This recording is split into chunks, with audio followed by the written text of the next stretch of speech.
الحمد للہ رب العالمین، الصلاۃ والسلام علی سید الانبیاء والمرسلین وعلی آلہ واصحابہ اجمعین، اما بعد، اعوذ باللہ من الشیطان الرجیم، بسم اللہ الرحمن الرحیم۔ الحمد للہ تعالی ثم الحمد للہ تعالی۔ یہ رب ذوالجلال کا احسان و کرم ہے کہ آج آپ کا سبق شروع ہوگا سورۃ الجاثیہ کی 6 نمبر آیت شریفہ سے آگے۔ ملاحظہ کیجئے، اعوذ باللہ من الشیطان الرجیم، بسم اللہ الرحمن الرحیم، ویل لکل افاک اثیم۔ ویل خرابی ہے، لکل واسطہ ہر ایک کے، افاک افق کی جمع ہے۔ افق اس جھوٹ کو کہتے ہیں کہ جو ہر اعتبار سے ناقابل یقین ہو۔ جس طرح کو رات کے وقت یہ کہے کہ میں نے سورج کو دیکھا، یا دن کے وقت یہ کہے کہ میں نے رات کی سیاہی کو دیکھا، یعنی ایسا جھوٹ جس کو عقل تسلیم نہ کریں۔ اثیم گناہ گار بدکار۔ تو ویل لکل افاک اثیم، رب ذوالجلال فرماتا ہلاکت ہے، بربادی ہے ہر اس شخص کے لیے جو بڑا جھوٹا اور بدکار شخص ہے۔ اللہ یعوذ باللہ تعالیٰ ثم یعوذ باللہ تعالیٰ۔ اگرچہ علماء کرام نے، مفسرین کرام نے بعض بدبختوں کے نام بھی لیے، فلاں کافر، فلاں کافر، فلاں کافر۔ حق یہ ہے میرے نبی کا انکار کرنے والا ہر کافر، میرے اللہ کی توحید کا منکر ہر کافر، وہ بڑا جھوٹا بھی ہے، ظالم بھی ہے، بدکار بھی ہے، کیونکہ وہ اللہ تعالیٰ جل اور اس کے رسول کا منکر ہے۔ اس کے لیے جہنم کا وہ گڑھا ہے، ویل ہے، خرابی ہے، بربادی ہے۔ بعض روایات میں یہ آتا ہے ویل جہنم کو اس گھڑے کا نام ہے کہ جس کی شدت حرارت کا یہ عالم ہے کہ اگر جہنم کی آگ ٹھنڈی ہونے پہ تو دروازہ اس کا کھول دیا جاتا ہے، جہنم پھر سے بڑک اٹھتی ہے، اگرچہ جہنم ٹھنڈی ہونے کو نہیں آتی۔ رب کائنات جل وعلا کے قہر و غضب کا مرکز ہے جہنم۔ اللہ یعوذ باللہ تعالی۔ یسمعوا آیات اللہ، اس بدبخت کی حالت کیا ہے؟ وہ کافر، وہ نابکار، ان کی حالت کیا ہے؟ یسمعوا، وہ سنتے ہیں، جھوٹا، مکار، بدکار، آیات اللہ، اللہ تعالیٰ کی آیتوں کا، کہ تتلی علیہ، جو اس پر تلاوت کی جاتی ہیں، یعنی جب اس کے سامنے آیات الہیہ کی تلاوت کی جاتی ہیں وہ سنتے ہیں، ثم پھر یصروا، اصرار کرتے ہیں، ضد کرتے ہیں، وہ اڑ جاتے ہیں، مستکبرن، تکبر کرتا ہوا کہ میں بڑا ہوں۔ غرور اور تکبر میں یہ فرق ہوتا ہے، غرور والا دھوکے میں پڑا ہوا ہوتا ہے، تکبر کا معنی ہوتا ہے اپنے آپ کو بڑا کرنا، ثابت کرنا۔ اللہ تعالیٰ کی جانب متکبر کی نسبت کی جائے گی، وَهُوَ الْعَزِيزُ الْجَبَّارُ الْمُتَكَبِّرُ، وہ عزیز ہے، جبار ہے، متکبر ہے، یعنی اپنی بڑائی خود بیان فرماتا ہے، یہ اللہ کی شان ہے۔ اللہ تعالیٰ کے سوا کسی کو اپنی بڑائی بیان کرنے کی اس انداز سے اجازت نہیں ہے۔ یاد رکھیے، اللہ اور اس کے رسول کے مقابلہ میں تکبر کفر ہے۔ جو اللہ اور اس کے رسول کے مقابلہ میں تکبر کرے وہ کافر ہو جائے گا۔ جس طرح اللہ تعالیٰ شیطان کے لیے فرماتے ہیں آبا واستکبر وکان من الکافرین، شیطان نے اللہ کے حکم کا انکار کیا اور اپنے آپ کو کہا میں بڑا ہوں، اس بنا پہ وہ کافر ہو گیا۔ اللہ اور اس کے رسول کے مقابلہ میں تکبر کفر ہے، ایمان والے کے مقابلہ میں تکبر کرنا حرام ہے، کافر کے مقابلہ میں تکبر کرنا عین ایمان ہے۔ میری اور آپ کے آقا تاجدار اربوجم شفیع معظم رحمت عالم صلی اللہ تعالی وسلم نے غزوہ احد کے دن اپنی تلوار حضرت سیدنا ابو دجانہ کو عطا فرمائی تھی۔ جب میری کریم آقا نے فرمایا اس کا حق کون ادا کرے گا، تو حضرت ابو دجانہ نے عرض کیا یا رسول اللہ، اس کا حق کیا تھا؟ فرمایا تھا اس کو کافروں پر اتنا چلایا جائے کہ اس کی تیز دھار کند ہو جائے یا یہ ٹوٹ جائے، تو عرض کیا اللہ کے نبی اس کا حق میں ادا کروں گا۔ میرے کریم آقا نے ان کو تلوار عطا فرمائی تھی، انہوں نے اپنے سر پر سرخ رنگ کی پٹی باندھی اور اکڑتے ہوئے، ٹہلتے ہوئے، اپنے ہاتھ میں تلوار پکڑ کر اکڑتے ہوئے کافروں کی جانب چلے تھے۔ میرے کریم آقا نے ان کی یہ حالت دیکھ کے فرمایا تھا اللہ کو یہ چال پسند نہیں ہے، اللہ کو یہ چال پسند نہیں ہے، لیکن اس وقت بڑی محبوب ہے کہ کافروں کے مقابلہ میں جا رہا ہے۔ اور اب جانتے ہیں کہ رمل کے 3 چکر طواف کرتے ہوئے جو پہلے 3 چکر اکڑ کر لگائے جاتے ہیں وہ بھی کافروں کو دکھانے کے لیے تھے۔ حضرت علی مرزا نے مرحب کو یہ کہا تھا سمیت امی حیدرہ، یاد رکھ میری ماں نے میرا نام حیدر رکھا ہے، یعنی ایسا شیر جو چیڑ پھاڑ کر ٹکڑے ٹکڑے کر دیتا ہے، میں وہ ہوں تیرے مقابلہ میں۔ یعنی کافر کے مقابلہ میں اظہار تکبر کرنا یعنی ایمان ہے، اور ایمان والے کے مقابلہ میں تکبر کرنا حرام ہے۔ اللہ اور اس کے رسول کے مقابلہ میں تکبر کرنا کفر ہے۔ یہاں اللہ کے مقابلہ میں تکبر کیا جا رہا ہے۔ اس بدبخت کو اللہ اور اس کے رسول کے مقابلہ میں تکبر ہے۔ اس بدبخت کے سامنے آیات قرآنیہ کی تلاوت کی جاتی ہیں کہ یہ رب کائنات جل وعلا کے ارشادات عالیہ ہیں، اور پھر وہ کہ ثم یصروا، پھر وہ ضد کرتا ہے۔ اصرار اردو میں ملوث استعمال کرتے ہیں ضد کرنے پر، اس سے کام پر بڑا اصرار کیا۔ یصروا اصرار کرتے ہیں، ضد کر جاتا ہے، اڑ جاتا ہے۔ مستکبرن تکبر کرتا ہوا، کأن لم یسمعھا، گویا اس نے سنا ہی نہیں ہے۔ معاذ اللہ تعالیٰ معاذ اللہ تعالیٰ، یہ ان بدبختوں نے کہا تھا جو طائف کے وہ خبثاء تھے جنہوں نے میرے نبی پر سنگ باری کی تھی۔ ان میں سے خبیث سے کہا تھا مجھے تیری بات سنتی نہیں ہے، یعنی میں تیری بات سننے کو تیار ہی نہیں ہوں۔ استغفر اللہ تعالیٰ۔ ربی کی فرماتے ہیں فبشرہ بعذاب علیم، ذلیل کرنے کا کیسا انداز ہے۔ فبشرہ، محبوب مکرم آپ ان کو بشارت دے دیجیے، خوشخبری سنا دیجیے، اے تمہیں مبارک ہو، کس بات کی؟ بعذاب علیم، دردناک عذاب کی۔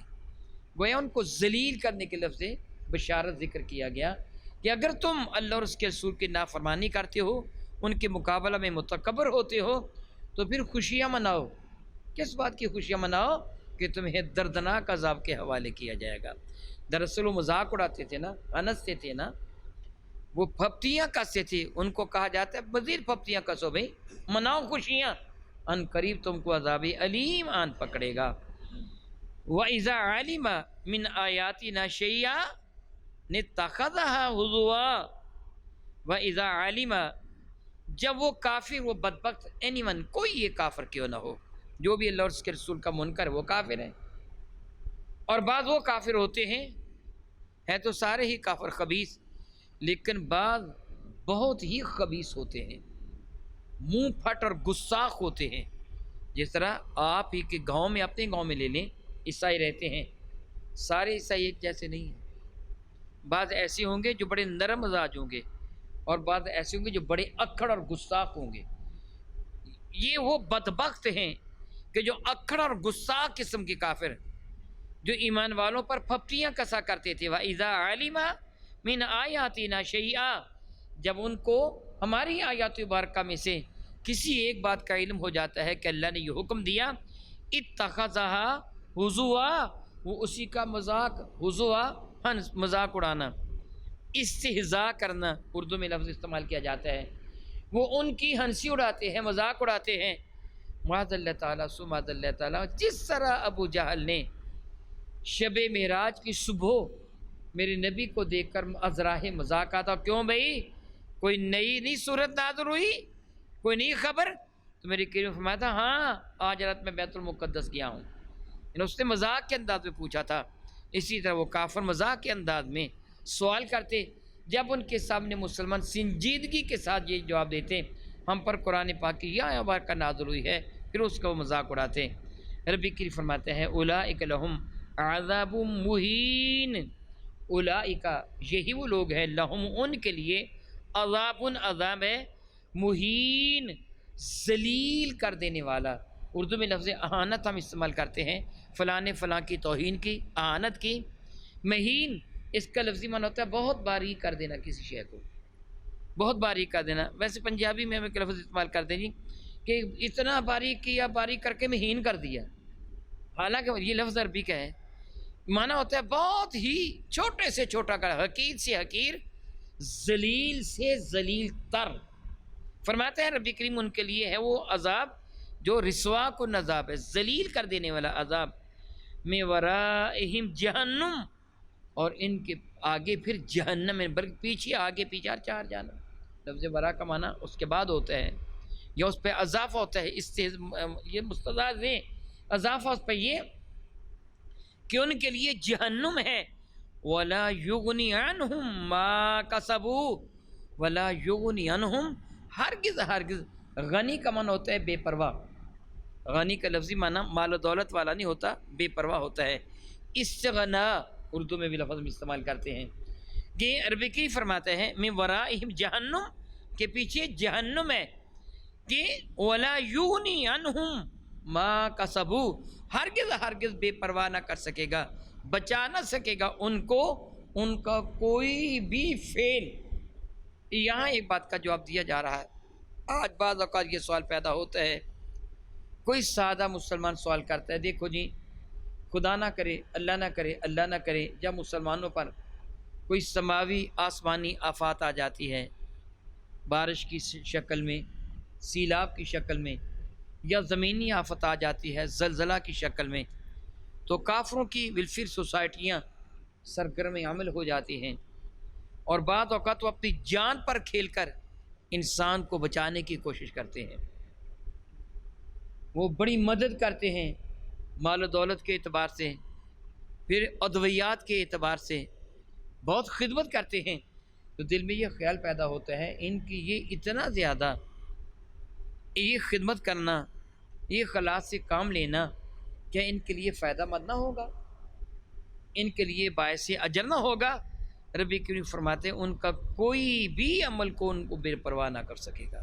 وَلَا يُغْنِي عَنْهُمْ مَا كَسَبُوا شَيْئًا، ان کا کوئی بھی عمل ان کو فائدہ نہیں دے گا، یعنی وہ چونکہ ایمان لے کے نہیں آئے، ان کا کفر اتنا غالب ہوگا کہ باقی اعمال برباد چلے جائیں گے۔ یہاں ایک بات قابل فہم ہے، وہ سمجھ لینی چاہیے۔ ہر بندے پر دو طرح کے حقوق ہیں، مجھ پر بھی اور آپ پر بھی۔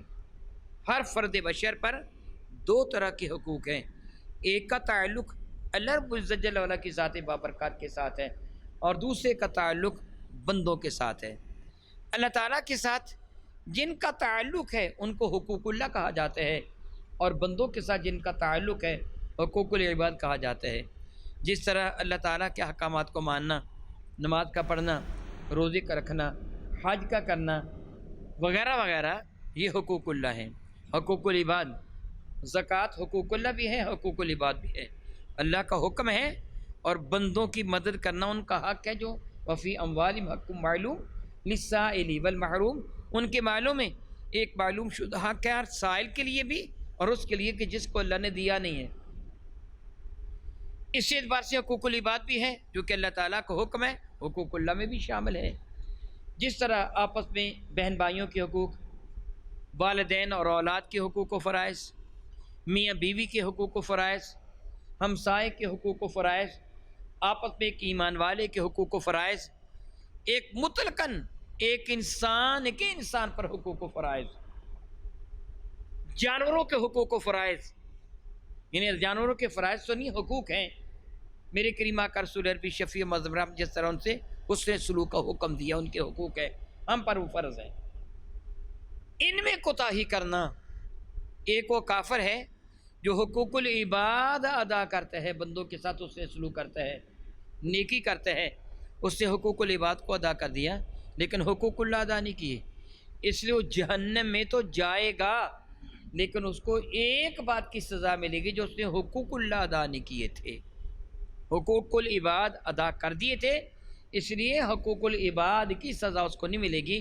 ایک وہ کافر ہے جس سے حقوق اللہ بھی ضائع کیے، حقوق العباد بھی ضائع کیے، اس کو دونوں سزا ہوگی، حقوق اللہ کی بھی اور حقوق العباد کی بھی۔ اسی طرح مسلمان کی حالت ہے، مسلمان کو بھی ایمان کی وجہ سے کبھی نہ کبھی جنت مل جائے گی، ایمان کی وجہ سے جنت مل جائے گی، وگرنہ حقوق العباد کی وجہ سے بھی جہنم میں اور حقوق اللہ کی وجہ سے بھی جہنم میں چلا جائے گا۔ میرے اور آپ کے کریم آقا ربی ذوالجلال کے محبوب رسول مرشد رحمت عالم صلی اللہ علیہ وسلم نے ارشاد فرمایا، میں نے جہنم میں ایک عورت کو دیکھا اور ایک بلی کو دیکھا، وہ بلی اس عورت کے چہرے پر اپنے ناخنوں سے جھپٹ رہی تھی اور اس کی چمڑی کو دھیڑ رہی تھی، جہنم کی آگ وہ جل رہی تھی۔ تو میں نے پوچھا کہ اس کو کیوں سزا مل رہی ہے؟ تو مجھے بتایا گیا اس عورت نے بلی کو باندھ رکھا تھا، اس کو کھولا نہیں کہ زمین کے کیڑے مکوڑے حشرات الارض وغیرہ کھا کر یہ اپنی زندگی بچا لے، نے اسے پانی دیا، باندھ رکھا، حتیٰ کہ یہ بلی بھوکی مر گئی۔ اب اس پر اسی بلی کو مسلط کر دیا گیا ہے۔ گویا اگر کسی شخص نے جانوروں کے حق ادا نہ کیے ہوں گے اس کو بھی سزا ملے گی۔ تو یہ سزائیں ہیں، لیکن ان سزاؤں کا ایک دورانیہ ہے جو حقوق العباد کے ساتھ تعلق رکھتی ہیں یا پھر مطلقاً جانوروں کے حقوق کے ساتھ جن کا تعلق ہے۔ ایک وقت کے بعد یہ سزا ختم ہو جائے گی۔ حقوق اللہ دو طرح کا ہے، ایک اللہ تعالیٰ کو مان لینا، ایمان لانا، مگر ان احکامات شرعیہ پر عمل نہ کرنا جو اللہ اور اس کے رسول نے ہمارے لیے نافذ فرمائے، جس نماز نہ پڑھنا، روزہ رکھنا، اس کی بھی سزا ایک حد تک ہوگی۔ لیکن جو حقوق اللہ کو اس انداز سے ضائع کرتا کہ اللہ پر ایمان ہی نہیں لاتا، اس کی سزا ہمیشہ ہمیشہ کی سزا ہوگی۔ تو اب سنیے، ربی کریم فرماتے ہیں ان کا کوئی عمل ان کو فائدہ نہ دے گا۔ وَلَا مَتَّخَذُوا مِن دُونِ اللَّهِ أَوْلِيَاءَ، یعنی یہ کافروں کی بات ہے نا، ولا اور نہ ہی مَتَّخَذُوا مِن دُونِ اللَّهِ أَوْلِيَاءَ، نہ ہی وہ اس کی مدد کریں گے کہ جن بتوں کو وہ اللہ تعالیٰ کے مقابلے میں پوجا کرتا تھا۔ اگر وہ بتوں کی بجائے بالفرض وہ اللہ کے برگزیدہ بندوں کی بھی پوجا کرتا تھا، جس طرح عیسیٰ علیہ السلام کی، یہودی عزیر علیہ السلام کی، اگر وہ یا فرشتوں کی کافر پوجا کرنے کی کوشش کرتے تھے کہ فرشتوں کو پوجتے ہیں، تو یہ ان کو فائدہ تو نہ دیں گے۔ عیسیٰ علیہ السلام معاذ اللہ تعالیٰ ان بدبختوں کو جنہوں نے عیسیٰ کو معبود بنا لیا، حضرت عیسیٰ تو ان سے راضی نہیں ہے، حضرت عزیر تو ان سے راضی نہیں ہے، فرشتے تو ان سے راضی نہیں ہیں، اس لیے ان کی کیوں مدد کریں گے؟ ہرگز مدد نہ کریں گے۔ وَلَهُمْ عَذَابٌ عَظِيمٌ، ان مشرکین کے لیے بہت بڑا عذاب ہے۔ ھذا ھدن، سن لو یہی راہ ہدایت ہے جس کا ذکر کیا جا رہا ہے۔ اپنے آپ کو گناہ سے بچا لو، شرک کی گندگی سے اپنے دامن کو بچا لو، اللہ اور اس کے رسول کے حضور اپنا سر تسلیم خم کر دو۔ ھذا ھدن، یہی ہدایت ہے، یہ قرآن کی سراپا ہدایت ہے، اس کے سوا، اس راستے کے سوا کوئی دوسری راہ ہدایت نہیں ہے۔ نبی کریم فرماتا ہے میرے نبی کو انک لتہدی الی صراط مستقیم، اے محبوب مکرم آپ ہی سیدھی راہ کی طرف لوگوں کو دعوت دیتے ہیں۔ تو یہی وہ ہدایت والا راستہ ہے کہ جو راستہ مصطفیٰ کریم کا راستہ ہے، جو راستہ قرآن کریم کا راستہ ہے۔